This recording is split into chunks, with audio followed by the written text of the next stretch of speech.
عايزة يا حبايبي اشارك معاكم الفيديو واعمل معاكم عيش. بسم الله ما شاء الله، اول مرة اعمله عيش ايراني بالعجينة السائلة، ما شاء الله جميل جدا. وهعملها معاكم في الفرن الكهربائي اللي انا شاريه. معايا كده 4 كوبايات من الطحين اللي هو الدقيق، الطحين اللي هو الاسمر او ابيض عادي.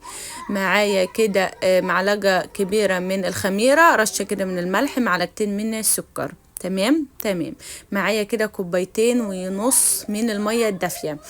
تمام. او زي ما انتم شايفين، هو مش هيعوز عجانه، انا كنت فاكراه هيعوز عجانه، بس ضربته كده بس ضربتين كده، هو اصلا بيكون سايل.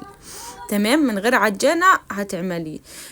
معايا كده 3 معالق من الزيت اهو، زي ما شايفين هو بيكون سائل كده ما شاء الله جميل جدا. ممكن تعملوه في الطاسة على النار، ممكن تعملوه على صينية على النار، اي حاجة يعني، مش شرط الفرن الكهربائي يعني. تمام، بس انا قلت ايه اعمل فيه اهو كده. العجينة حطيتها في بولة تانية اهو، زي ما شايفين، عشان هسيبها لغاية لما تخمر. احنا عايزينها تكون السمك ده. تمام اهو، زي ما انتم شايفين كده كده. خلاص هغطيها واسيبها لغايه لما تخمر لمده نص ساعه لمده ساعه على حسب درجه الحراره اللي عندك. تمام كده، خلاص ما شاء الله خمرت، وجبت صينيه فيها شويه كده من الدقيق.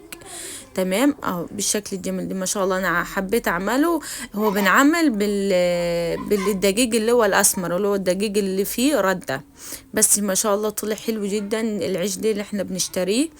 بس انا قلت اعمله في البيت، يعني مش لازم تعمليه بايدك برضو كده، ممكن تعمليه بمعلقه باي حاجه على حسب الرغيف العيش اللي انت عايزه تعمليه. تمام. هو العيش ده ما شاء الله جميل. هو بنعمل كده بالطريقه ديت كده. خلاص عملته اهو زي ما شايفين ما شاء الله.